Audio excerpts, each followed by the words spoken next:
Third episode के last में हमने देखा था कि जू ने एक डिमांड रखी हुई थी प्रॉपर्टी को लेकर कि दोही को 1 साल के अंदर अंदर शादी करनी होगी वरना ये प्रॉपर्टी जू फैमिली को मिल जाएगी। अब दोही ये सोचकर गुवन को प्रपोज कर देती है क्योंकि अगर ये प्रॉपर्टी किसी और के हाथ में गई तो वो इसका गलत इस्तेमाल करेंगे। अब सभी वहाँ पर गुवन के रिप्लाई का वेट कर ही रहे थे कि गुवन तो वहाँ पर दोही को मना कर देता है। दोही काफ़ी एम्बैरस हो गई थी क्योंकि वहाँ पर सभी लोग ये देखकर हैरान थे। फिर यहाँ से वो जाने लगती है तो गुवन भी उसके पीछे जा रहा था। तो दोही पूछती है कि तुम मेरे पीछे क्यों आ रहे हो।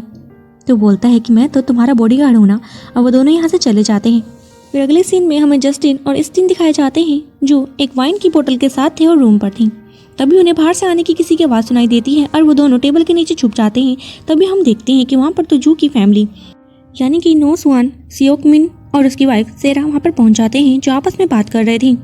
नो स्वान को तो काफ़ी गुस्सा आ रहा था कि जू ने ये सही नहीं किया, उन्होंने पूरी कंपनी दोही के नाम कर दी, ऐसा वो कैसे कर सकती हैं। वो बात कर ही रही थी तो नो स्वान गुस्से में जाकर चेयर पर बैठती है और वहाँ से उन्हें जस्टिन और स्टेन दिख जाते हैं। उन्हें देखकर वो घबरा गई थी और उनके पीछे बाहर की तरफ भागती है। सियोक मिन यहाँ पर 12 साल पहले का एक सीन याद करते हैं जहाँ पर उसने किसी को नुकसान पहुँचाया था और इसे लेकर जू से काफ़ी डांट रही थी और सियोक मिन को भी ये सब अच्छा नहीं लगता कि उन्होंने मेरी साइड नहीं ली। अब नेक्स्ट सीन में हम दोही के साथ गोवन को देखते हैं जहाँ पर दोही अब अपनी बात को कवर करने की कोशिश कर रही थी और वो पहले ही काफ़ी एम्बैरस फील भी करती है। वो कहने लगती है कि जो भी मैंने तुम्हें कहा उसे बिल्कुल भी सीरियस मत लेना। दरअसल मैं कल रात भर नहीं सोई, इसीलिए जो भी मेरे मुंह में आया मैंने वो बोल दिया, बुरा मत मानना। फिर वो उसे सॉन्ग लगाने के लिए कहती है। अब गोवन ने सॉन्ग तो लगा दिए थे लेकिन वो सारे सॉन्ग शादी वाले थे। ये सुनकर दोही तो और भी ज़्यादा इरिटेट हो जाती है तो वो गाने भी बंद करवा देती है। फिर जब वो घर की तरफ पहुँचे थे तो गोवन काफ़ी तेज ब्रेक मारता है तो दोही की आँख खुल गई थी। कहती है क्या तुम पागल हो। और वो बिना कुछ कहे यहाँ से जाने लगती है और पीछे से गोवन देखता है कि दोही तो जू का लेटर वहीं भूल चुकी है। अब वो लेटर लेकर दोही के घर के बाहर पहुंचा ही था कि दोही वहाँ पर तो काफ़ी गुस्सा कर रही थी। अब गोवन को सही नहीं लगता कि वो भी अंदर जाए, इसलिए वो बाहर से ही भाग जाता है। अब गोवन के वहाँ से जाने के बाद वहाँ पर सियोक हुन आ गया था तो दोही डोर खोल देती है और सियोक हुन वहाँ पर दोही की फिक्र करते हुए आया था और पूछ रहा था क्या तुम सही हो। दोही बोलती है कि हाँ मैं ठीक हूँ और मैं कल्प्रिट का पता लगा कर ही रहूँगी। तो सियोक हुन उसे समझाता है कि ये काफ़ी खतरनाक हो सकता है, तुम अकेले नहीं कर पाओगी। तो दोही बोलती है कि गोवन मेरे साथ है, उसने कई बार मेरी जान भी बचाई है और जब तक मैं कल्प्रिट को नहीं ढूंढूंगी तब तक मेरी जान भी खतरे में ही है। अब गोवन का नाम सुनकर यहाँ पर सियोक हुन उससे पूछ लेता है कि तुमने उस ऑफर क्यों किया, क्या तुम उसे प्यार करने लगी हो क्योंकि तुम्हारी ब्लाइंड डेट तो सिर्फ 1 दिन की थी, क्या 1 दिन में इतना बदल गई हो तुम। तो वो बोलती है कि ऐसा नहीं है, दरअसल उसने मेरी काफ़ी बार जान बचाई है, बस इसीलिए मैं उसे अपने प्रोटेक्शन के लिए अपने पास रखना चाहती हूँ। वहीं हम देखते हैं जहाँ पर बोग्युन गोवन की सीट पर बैठा हुआ था और गोवन भी गुस्से में कंपनी पहुंच जाता है जहाँ पर बोग्युन गोवन से पूछता है कि तुम्हारा दिन कैसा रहा, तुम काफ़ी थके हुए लग रहे हो। तो गोवन बता देता है कि दोही ने मुझे प्रपोज कर लिया। बोग्युन बोलता है कि ये तो काफ़ी अच्छी बात है, ये बिल्कुल ही फिल्मी स्टोरी की तरह लग रही है। फिर वो उसे बॉडीगार्ड फिल्म की स्टोरी बताने लगता है तो गोवन काफ़ी इरिटेट हो गया था ये सब सुनकर, इसलिए वो धक्का मारकर बोग्युन को दूर करता है। वापस हम दोही को देखते हैं जहाँ पर सियोक हुन तो अब जिद करने लगा था कि वो रात भर यही रहेगा ताकि वो तुम्हें प्रोटेक्ट कर सके, लेकिन दोही मना करती है कि तुम्हें मेरी परवाह करने की जितनी ज़रूरत नहीं है, मैं ठीक हूँ, और वो सियोक हुन को वापस भेज देती है। सियोक हुन के जाने के बाद जब दोही ने अपना ग्रुप चेक किया था तो वहाँ पर काफ़ी सारे मैसेज आए हुए थे दोही को लेकर, जिसमें से एक आर्टिकल तो वही था जहाँ पर दोही ने गोवन को प्रपोज किया और इसको लेकर वो काफ़ी ज़्यादा एम्बैरस भी फील कर रही थी। वापस हम गोवन को देखते हैं जो बोग्युन के साथ अपना काम कर ही रहा था कि तभी वहाँ पर गायोन पहुँच जाती है क्योंकि उसने भी वो आर्टिकल देख लिया था और वो काफ़ी गुस्से में गोवन से पूछती है क्या ये सच है कि दोही ने तुम्हें प्रपोज किया है। गोवन तो कोई रिप्लाई ही नहीं करता। तभी वहाँ पर उसे कॉल आ जाती है दोही की जो उसे मिलने के लिए बुला रही थी। अब गोवन तो दोही से मिलने के लिए चला जाता है और दोही गोवन को वही आर्टिकल दिखाते हुए कहती है कि कितना एम्बैरेसिंग है, तुमने मुझे सबके सामने मना कर दिया। तो गोवन बोलता है कि तुमने मुझे से ही क्यों पूछा, वहाँ पर और लोग भी तो खड़े हुए थे। इसका जवाब तो दोही के पास भी नहीं था। तो गोवन बोल रहा था कि इसमें मेरी कोई भी गलती नहीं है, तुम्हें उस इंसान से पूछना चाहिए शादी के लिए जो तुमसे शादी करने में इंटरेस्टेड हो। अब ये बातें सुनकर दोही को तो काफ़ी गुस्सा आ गया था और वो गोवन को कहती है कि अगर इस दुनिया में तुम आखिरी इंसान भी बचे होंगे ना तब भी मैं तुमसे शादी नहीं करूँगी। इतना कहकर वो गुस्से में यहाँ से जाने ही लगी थी कि पीछे से गोवन कहता है कि मैं तुम्हें घर तक छोड़ दूंगा क्योंकि अगर फिर से कोई आदमी आकर तुम पर एसिड फेंकेगा तो मैं तो बार बार नहीं आ सकता ना तुम्हें बचाने के लिए। अब दोही भी इस बात को समझकर गाड़ी में बैठ जाती है। अब जब वो घर की तरफ जा ही रहे थे तो दोही तो अपने पास के सीन को याद करके काफ़ी ज़्यादा सैड हो रही थी कि जिसने भी उसे प्यार किया वो सभी उसे छोड़कर चले गए, अब उसका इस दुनिया में बचा ही कौन है। अब उसकी ऐसी बातें सुनकर गोवन भी उसके सैडनेस को फील कर पा रहा था और उसे भी दोही के लिए बुरा लगने लगा था। और एक वक्त के लिए वो दोही की आंखों में खो जाता है। वो उसे ही देख रहा था, तभी उसे होश आता है और वो दोही के बैग में वो जू का लाइटर डाल देता है चुपके से। अब जैसे ही वो पार्किंग एरिया में पहुंचे थे, वो जोर से ब्रेक लगाता है ताकि दोही की आंख खुल जाए। अब दोही की आंख खुल चुकी थी और वो गुस्से में गाड़ी से बाहर निकलती है। अब गुबुन उसे सेफली घर तक पहुंचा देता है। घर पर छोड़ने के बाद वो भी अपने घर चला गया था। वहीं जब दोही अंदर गई थी तो अपने बैग में वो जू का लेटर पाती है, जिसे पढ़ने के बाद वो काफ़ी ज़्यादा इमोशनल हो गई थी और उसे जू की काफ़ी ज़्यादा याद आने लगी थी। तभी अगले सीन में हम देखते हैं कि दोही अब जू का पोस्टमार्टम करवाना चाहती थी। इसके लिए परमिशन के लिए जू की फैमिली के पास गई, लेकिन उन्हें यह मंजूर नहीं था। यहाँ पर तो नोसवान उसके मुंह पर एक थप्पड़ भी मार देती है। वहीं अब नेक्स्ट सीन में हम देखते हैं कि जू का फ्यूनरल अब कंप्लीट हो चुका था और वहीं दूसरे वाली बिल्डिंग में वही बॉस के आदमी को हम देखते हैं जो अपने बॉस का फ्यूनरल पर आए हुए थे और उसका आदमी तो काफ़ी ज़्यादा रो रहा था कि बॉस, मैं उस कातिल को जरूर ढूंढूंगा जिसने कि आपके साथ ये सब किया है। और वहाँ पर वो गोवन की ही बात कर रहे थे। फिर स्टोन का एक आदमी सीसीटीवी फुटेज लाया हुआ था जिसमें कि गोवन भी था, लेकिन वो सीसीटीवी फुटेज कंप्लीट नहीं थी, वो बीच में ही खराब हो जाती है। वहीं अगले सीन में हमें पास्ट का सीन दिखाया जाता है जहाँ पर हम एक आदमी को देखते हैं जिसकी सभी काफ़ी रिस्पेक्ट कर रहे थे और वो और कोई नहीं, हमारा हीरो गोवन ही होता है। अब सीन प्रेजेंट में आ जाता है जहाँ पर गोवन की आंख खुल गई थी। वहीं पर वॉगिन भी पहुँचता है तो गोवन उसे बताता है कि मुझे फिर से वही सपना आया जहाँ पर मैं इंसान था, लेकिन मुझे अभी तक अपना नाम पता नहीं लग रहा है, जिसके कारण मेरी फैमिली भी अभी तक मुझे नहीं पता लगी।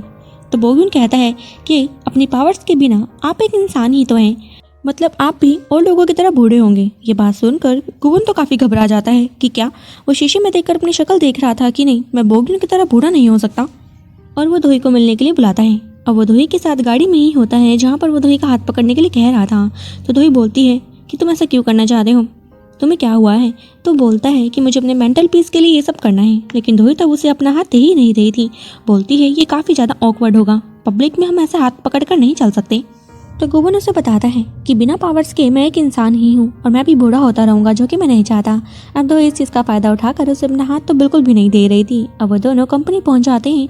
जैसे ही वो लिफ्ट में गए थे, वहाँ पर एक आदमी की फ़ोटो देखकर गोवन तो घबरा रहा था क्योंकि उसे वो फ़ोटो बूढ़ी होती नजर आ रही थी और वो दोही के हाथ की तरफ ही देख रहा था, लेकिन दोही तो अभी भी उसे अपना हाथ नहीं देती। फिर वो अपने सेक्रेटरी शिंडा के पास पहुँच जाती है जहाँ पर वो कह रही थी कि जिसके साथ मेरी पहले ब्लाइंड डेट थी उसके साथ दोबारा फिक्स कर दो। तो शिंडा बोलती है कि वो सब तो सही है और जो आपने सीसीटीवी फुटेज मंगवाई थी वो सब भी मुझे मिल चुकी है। फिर वो अपने कैबिन में चली जाती है जहाँ पर उसी सीसीटीवी फुटेज को चेक कर रही थी और गोवन को भी कहती है उसकी हेल्प करने के लिए। अब गोवन भी देखने लग जाता है और काफ़ी थक गया था, तो बोलता है कि तुम मेरी पावर्स का हेल्प ले सकती हो, तो मुझे एक बार हेल्प लेने दो, मैं उसे जल्दी ही ढूंढ लूँगा जिसे तुम ढूंढना चाहती हो। तो वो कहती है कि ठीक है। फिर वो अपने एक एम्प्लॉय का नाम ले रही थी कंपनी के। तो अब गोवन दोही का हाथ पकड़ता है और अपने फिंगर्स को फ्लिप कर रहा था। वो 3-4 बार फ्लिप करता है, लेकिन उसकी पावर तो काम ही नहीं कर रही थी। ये देखकर वो भी घबरा जाता है, लेकिन फिर अचानक से उसकी पावर काम करना स्टार्ट करती है और वो दोनों ही एक स्टोर रूम में पहुंच गए थे। जिस स्टोर रूम के ठीक बाहर उसकी कंपनी के 3 एम्प्लॉय बैठे हुए थे और वो आपस में ही बात करते हैं दोनों को लेकर। दरअसल वो गोवन और दोही के रोमांस को लेकर बात कर रहे थे। वो दोनों ये सब सुनकर काफ़ी ज़्यादा ऑकवर्ड हो जाते हैं। तभी गोवन का हाथ एक जगह पर लगता है जिसकी आवाज़ सुनकर वो तीनों एम्प्लॉय अलर्ट हो गए थे कि अंदर कोई तो है। और वो जैसे ही अंदर चेक करते हैं, वहाँ पर दोही और गोवन दोनों में से कोई भी नहीं था, क्योंकि पावर की हेल्प से वो दोनों बाहर आ चुके थे। गोवन तो दोही के काफ़ी क्लोज था। ये देखकर दोही से पुश करती है पीछे की तरफ और गोवन आराम से बैठ जाता है। अब गोवन फ्रस्ट्रेट होकर फिर से दोही के पास आता है। उसका हाथ पकड़ने की कोशिश कर रहा था, लेकिन दोही भी काफ़ी चालाक थी, वो उसे हाथ देती ही नहीं और वहाँ से चली जाती है। सीन शिफ्ट करते हैं उसी किलर पर जिसके पास दोही की सारी इन्फॉर्मेशन मौजूद थी और वो वहाँ पर गाने सुन रहा था और वहीं उसके पास उसके बॉस का कॉल भी आया था। अब गोवन को जो खाने पर इनवाइट करती है जो कि दोही की एम्प्लॉय है। फिर अगले सीन में हम उसी बॉस के आदमियों को देखते हैं जो खाने पर आए हुए थे और उन्हें गोवन के बारे में कुछ भी इन्फॉर्मेशन नहीं मिल पा रही थी। तभी एक वेटर उनके पास आता है। वो जैसे ही खाना वहाँ पर रखता है, उसके नीचे ही एक एनवलप था। उस एनवलप में वो पढ़ते हैं कि गोवन दोही का बॉडीगार्ड है और उसकी सारी इन्फॉर्मेशन लिखी हुई थी और वो वेटर और कोई नहीं, वही किलर होता है। वहीं अगले सीन में हमें वही पास्ट का सीन दिखाया जाता है जहाँ पर जू जब उस आदमी को डांट रही थी जिसका फेस हमें पहले रिवील नहीं किया गया था। वो आदमी वहाँ से गुस्से में तो चला जाता है, लेकिन हमें उसी में दिखाया जाता है कि जू की टैबलेट्स उसी आदमी ने चेंज करी थी ताकि जू की मौत हो जाए। सीन वापस प्रेजेंट में आता है और हम दोही को देखते हैं जो वही सीसीटीवी फुटेज देख रही थी और उसे वहाँ पर पता लग जाता है कि सीसीटीवी फुटेज बीच में से कट करी गई है। वहीं उसके पास सेओक्यून का कॉल भी आया था जो बता रहा था कि उसने जैसे ही जू का लैपी चेक किया उसमें उसे कुछ भी नहीं मिला क्योंकि वो पहले ही डिलीट कर दिया गया है। अब अगले सीन में हम दोही, गोवन और उसके बाकी 3 एम्प्लॉयज़ को खाने पर देखते हैं, क्योंकि गोवन को उन्होंने इनवाइट किया था। तो सभी खाना खा ही रहे थे कि तभी गोवन को मौका मिल जाता है दोही का हाथ पकड़ने का, और उसका हाथ पकड़ भी लेता है। अब दोही ये देखकर काफ़ी ज़्यादा घबरा जाती है कि अगर किसी ने देख लिया तो ये अच्छा नहीं होगा। तभी एक एम्प्लॉय खड़ा होकर गोवन से पूछता है कि तुमने दोही का वो प्रपोजल रिजेक्ट क्यों किया, क्या वो तुम्हारे टाइप की नहीं है, क्या तुम किसी और को पसंद करते हो? तो गोवन बोलता है ऐसा बिल्कुल भी नहीं है, मैं उसे पसंद करता हूँ, लेकिन अब हर किसी को पसंद करने पर उससे शादी तो नहीं करी जा सकती ना। ये बात सुनकर दोही को तो काफ़ी गुस्सा आ गया था। फिर यहाँ पर जोई की चॉपस्टिक्स नीचे गिर जाती है। वो जैसे ही उसे उठाने लगी थी तो वो गोवन और दोही को हाथ पकड़े हुए देख लेती है। ये देखकर वो काफ़ी ज़्यादा रोने लग जाती है और ड्रिंक कर रही थी। काफ़ी ज़्यादा ड्रिंक करने के बाद यहाँ पर वो सभी नशे में आ जाते हैं और दोही तो पहले ही गुस्से में थी गोवन के रिप्लाई को सुनकर, और वो गुस्से में यहाँ से निकल जाती है। अब गोवन भी उसके पीछे पीछे जा रहा था, तो दोही रुक कर गोवन से गुस्से में कहती है कि मेरा पीछा करना बंद करो, अपने रास्ते पे जाओ। अब गोवन को भी गुस्सा आ जाता है और वो दोही को छोड़कर अपने रास्ते पर चल पड़ा था। थोड़ी दूर जाकर गोवन को रियलाइज़ होता है कि वो अकेली है और लड़की है, मुझे उसके साथ जाना चाहिए।